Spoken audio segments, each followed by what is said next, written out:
আজকে তো তোমরা দেখতেই পেলে, আজকে জামাই ষষ্ঠী আর আমরা জামাই ষষ্ঠীতে যাচ্ছি। তো তার জন্য বাতা ওদের কথা, তো তার জন্য আমি আর আমার বর আজকে জামাই ষষ্ঠীতে যাবো। আর কালকে এই নেল পলিশটা পরেছি, ডিজাইনটা করেছি কালকে। তো এখন আমি রেডি হই, তোমরা দেখো। তো গাইজ ফাইনালি রেডি হয়ে দেখতে পাচ্ছ আমি শাড়ি পরে রেডি। তবে হ্যাঁ, শাড়িটা আমি যেমন তেমন পরেছি। আমি আগেও বলেছি তোমাদেরকে যে আমি শাড়ি পরতে পারি না। তো বরের জন্য ওয়েট করছো, যখন আসবে তখনই আমরা বেরাবো। তো চলে এসছে, দেখো হাতে আমার সব কিছু ধরিয়ে দিয়েছে। যাই হোক, বাড়িতে গিয়ে আমাদের অনেক রিচুয়ালস আছে, সেগুলো আমরা করবো। আর আমার বাড়ি 5 মিনিট যেতে। তো চলে এসেছি, দেখো এবার আমাদের রিচুয়ালসগুলো কী কী হয়, কী কী না হয়। এই বছর আমাদের প্রথম জামাই ষষ্ঠী, আগের বছর আমার বর ছিল না, তার জন্য রিচুয়ালসটা পুরো আমাদের কাছে নতুন। দেখি এই প্রদীপটা লিবে যাবে।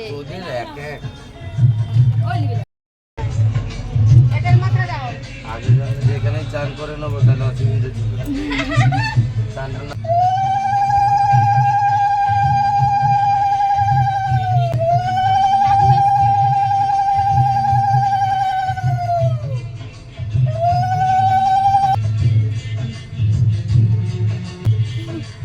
আম দিয়ে হাওয়া করবি, আম দিয়ে হাওয়া খাবো এবার দিয়ে।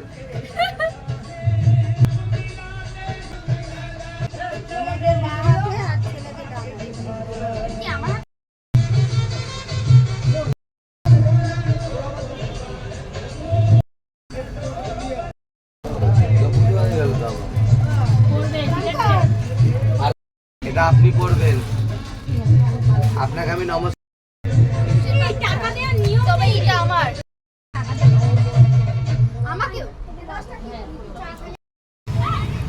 এই তাড়াতাড়ি আসবে। আমার বর চলে গেল অফিসে, জামাই ষষ্ঠীতেও ছুটি নেই। তারপরে সকালবেলা আমি ব্রেকফাস্টটা করে নিলাম ওখানে গিয়েই। খেতে কিন্তু দারুণ হয়েছিল, তবে তরকারিতে একটু নুন বেশি হয়েছিল, আর কিছুই না। আর দেখেছো তোমার ভাইটা না এত ডিস্টার্ব, জন্মান্তরের স্বভাব। আমাদের 3 বোনের পিছনে লাগা তো বাদ দাও, আমার কাকি কাকাও চলে যাচ্ছে জামাই ষষ্ঠীতে ভাই বোনদেরকে নিয়ে। কিন্তু আমার বড় বোন আমার সাথে রয়ে গেল, কেননা ও আমার সাথে রান্না। তোমার ইচ্ছা করছে জামাই ষষ্ঠীতে যেতে? চলো আমার বাড়ি চলো, আমি এবার রেঁধে বেড়ে খাওয়াবো, চলো। আমার ঠাকুমারও জামাই ষষ্ঠীতে যাওয়ার খুব ইচ্ছা হয়েছিল, কিন্তু আর কি করবে, মা না থাকলে যা হয়। তারপরে রান্না বান্না করছিলাম, আর এইদিকে দেখো আমার মেজো পিসিটাও চলে এসেছে। আমরা 2 বোন 2 দিকে রান্না করছিলাম, চিকেন আর মাটন। খুব ভালোই লাগছিল কিন্তু রান্না করতে, গান শুনতে শুনতে রান্না করার মজাই আলাদা। রকি রাকি বানু আমার বরকে আগে প্রচণ্ড ভয় পেত, এখন কিন্তু কোনো ভয় পায় না। আরও গা হাত পা টিপে দিচ্ছি, দেখো ঘুমাচ্ছি কীরকম সুন্দর করে। তো তারপর দেখো বরের থালা রেডি, দুপুরবেলার খাবারের লাঞ্চের থালাটা দেখো কি সুন্দর করে সাজিয়েছি আমরা। এত খাবার দেখে ওর অবস্থা দেখো, কি মনে হচ্ছে মরে যাবো।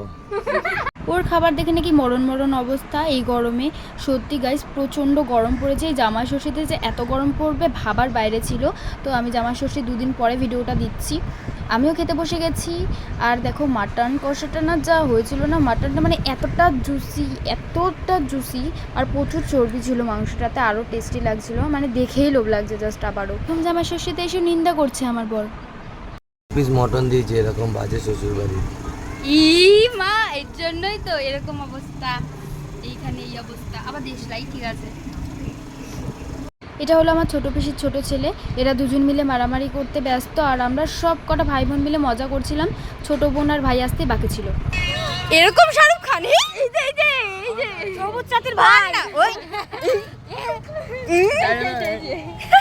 আচ্ছা গাইস, তো এই ফলটা তোমরা কে কে চেনো নামটা অবশ্যই আমাকে কমেন্ট করে জানিও। আমাদের এখানে এটাকে করম চা বলে। তো এটা খেতে এতটা টক না, পুরো মারাত্মক টক।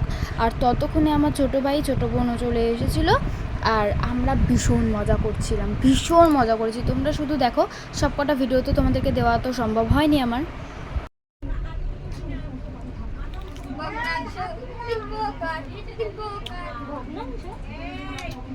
আমি আছি তো, দেখে দিচ্ছে। আমি আছি, আমি দেখতে পাচ্ছি না। বাবা তুই এত লম্বা দাও, খাদা খেজুর খাবি? এই যে আমাদের এইটা, আরে তুই ভিডিও করছিস রে, ভাই বোন কি করে রেখে দিয়েছে। ও ভিডিও করে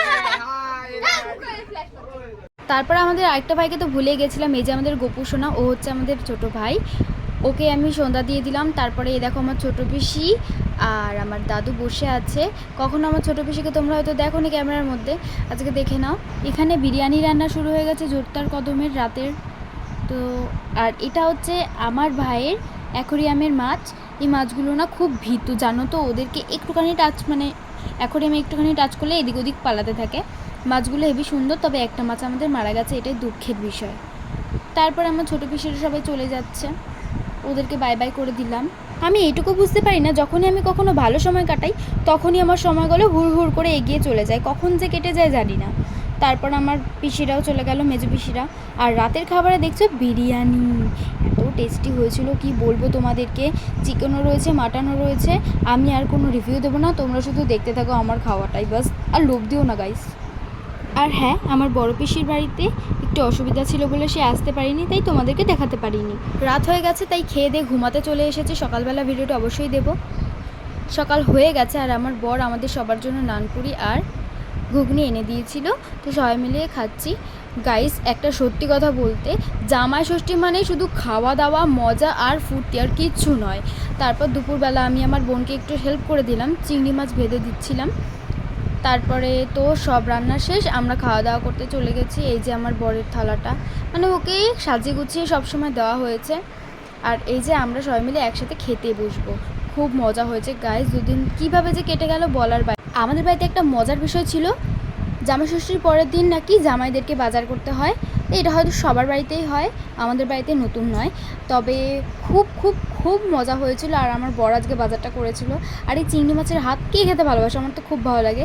তারপরেও খাওয়া শেষ না, খাওয়া দাওয়া করে উঠেও আমরা আম লিচু, আমি আম লিচুটা কমই খাই, আমি আচার খেতে বসেছিলাম। আচারটাও এত টেস্টি খেতে কি বলবো।